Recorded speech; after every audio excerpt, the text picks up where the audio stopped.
दोस्तों नमस्कार। आज हम फिर कक्षा 10वीं का एक वीडियो लेके आए हैं जो बहुपद चैप्टर से होता है। प्रश्नावली 2.3 की है। आइए इसको हल करते हैं। ये 5वीं सवाल होती है 2.3 की। इसको हल करते हैं। इसको हल करने के बाद देखते हैं क्या आता है। बहुपदों px, कुछ बहुपद हैं px, gx और qx, px, gx और qx और rx के ऐसे उदाहरण दीजिए। कोई उदाहरण देना है px, qx, gx और rx का ऐसे उदाहरण देने हैं जो विभाजन एल्गोरिदम को संतुष्ट करते हों, विभाजन एल्गोरिदम को संतुष्ट करते हों तथा घात px यानी px की जो घात है वो qx की घात के बराबर होनी चाहिए, qx की जो घात है वो rx के बराबर होनी चाहिए और rx की घात होती है वो होनी चाहिए 0 के बराबर। आइए हल करते हैं। पहला तो पहले हम लिख लेते हैं विभाजन एल्गोरिदम। क्या लिख लेते हैं? विभाजन एल्गोरिथम। क्या लिख लेते हैं? विभाजन एल्गोरिथम लिख लेते हैं।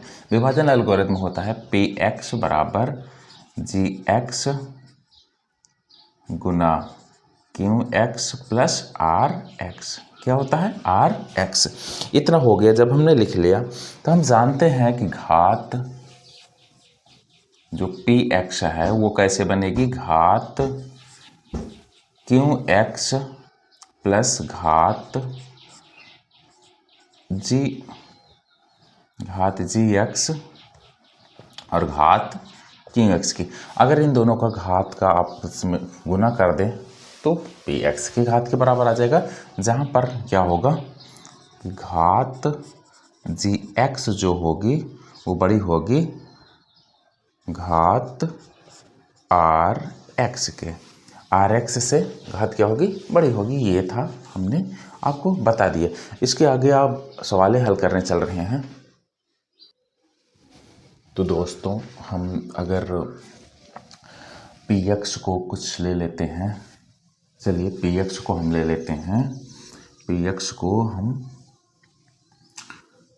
लिख लेते हैं 3x प्लस 4।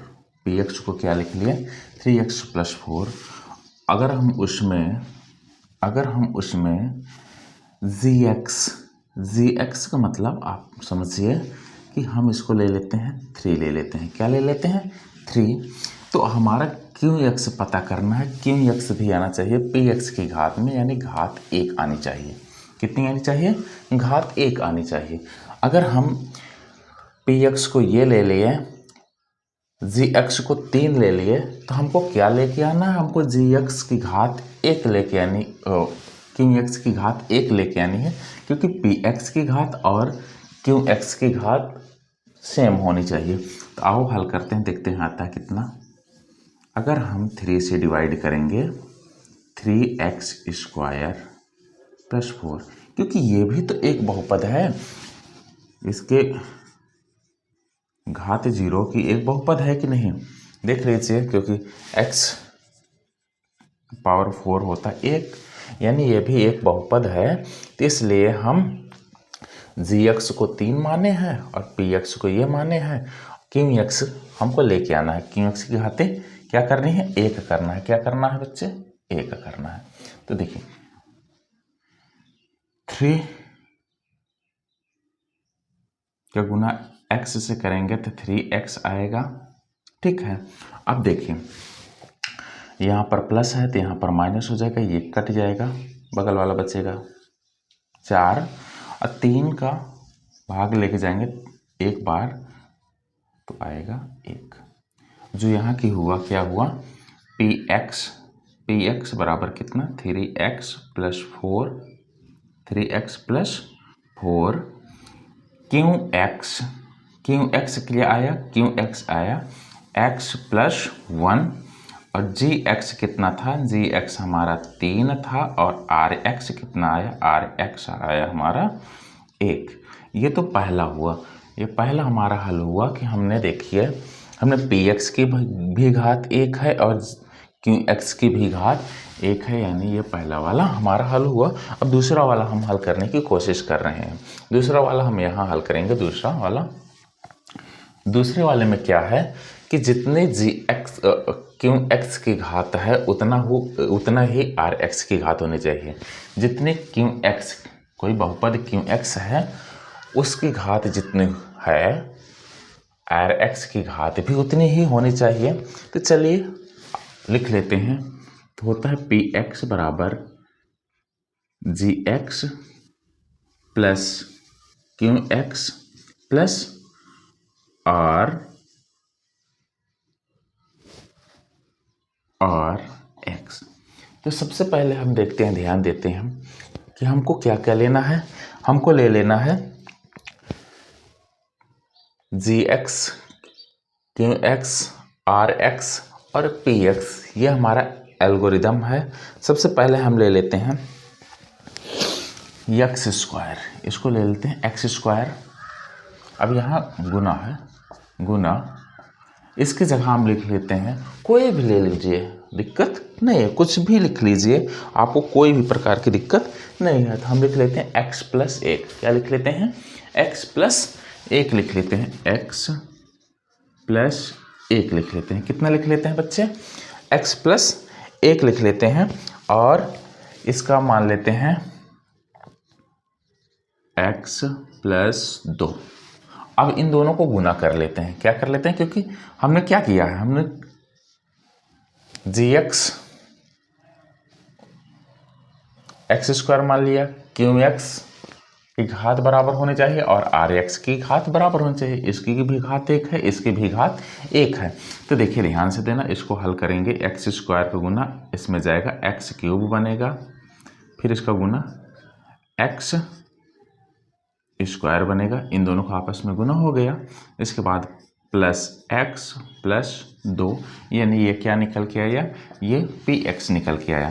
तो हमने क्यू एक्स की भी घात 1 ली थी, आर एक्स की भी घात 1 ली थी, दोनों सेम लेना था। तो यहाँ पर हमारा पी एक्स निकल के आया x cube plus x square plus x plus 2, जो कि हमने क्यू एक्स क्या लिया है? क्यू एक्स लिया है हमने x प्लस 1, जी एक्स क्या लिया है? जी एक्स लिया है एक्स स्क्वायर, और आर एक्स क्या लिया है? आर एक्स लिया है एक्स प्लस 2। ये हमने लिया था। इस प्रकार हमारा घात भी बराबर हो गया। अब तीसरा वाला हम देखेंगे। तीसरे वाले में क्या करना है? घात आर एक्स बराबर 0। तो घात 0 कब होगी? जब कोई अचर पद होता है तब घात 0 होती है। किसी अचर पद की घात 0, जैसे 5, ये कोई अचर पद है, इसकी घात 0 होती है। देखिए x की घात 0, यानी इसका मतलब x की घात 0 का मतलब 1 यानी 5। ठीक है, ऐसे ही हम कोई चीज़ लेंगे जिसकी घात हमको क्या हो जाएगी? 0 हो जाएगी। तो यहाँ भी क्या लगाएंगे? पी एक्स बराबर होता है G X plus Q X plus R X. तो आर एक्स यहाँ पर हम क्या रखेंगे? यहाँ पर हम कोई अचर पद रखेंगे, जैसे कि हमने यहाँ पर रख दिया 5 रख दिया। अब इन सबको कुछ भी लो, कोई दिक्कत नहीं, इन सब का कुछ भी लो, कोई दिक्कत नहीं। हम यहाँ पर x प्लस 2 ले रहे हैं, x प्लस 3 ले रहे हैं, पी एक्स अपने आप निकल आएगा। आओ निकालते हैं और हल करते हैं। इन दोनों को कर देंगे आपस में गुना। तो x को गुना एक्स स्क्वायर, फिर x को गुना 3 में 3x, x गुना 2 में 2x, और 2 3 6 प्लस 5। अब आगे क्या होता है? X square plus 3 2 5x plus 11, यानी ये क्या आया? पी एक्स आ गया, ये पी एक्स हो गया। जी एक्स कहाँ है? जी एक्स लिए थे x प्लस 2, और क्यू एक्स लिए थे x प्लस 3, और आर एक्स क्या था? आर एक्स हमने लिया था 5 लिया था। तो इस प्रकार हमारे ऐसे बहुत सारे उदाहरण हैं जिससे हम इसको हल कर सकते हैं। इस प्रकार हमने लिया, जिसमें हमने देखा घात पी एक्स जितनी है उतनी क्यू एक्स की होनी चाहिए। तो हमने एक पी एक्स की घात 1 है, क्यू एक्स की भी घात 1 है। दूसरे वाले सवाल में था कि घात क्यू एक्स बराबर होना चाहिए घात आर एक्स के। तो क्यू एक्स की घात 1 है, आर एक्स की घात भी हमने 1 ही ले लिया था। तो इस प्रकार ये दोनों बराबर हैं। ठीक है, देखिए ये और ये।